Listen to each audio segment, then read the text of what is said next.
thì sòng bọn ơi tôi mà ấy mà tránh ấy thì sò quá ơi bao giờ ơi sôi mấy bay trời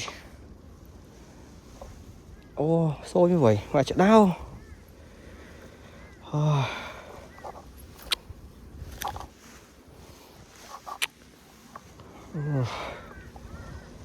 ấy bàn tay soi nè ô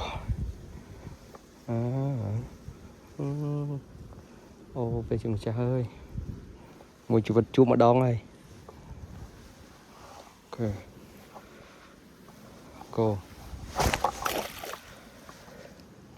đang spam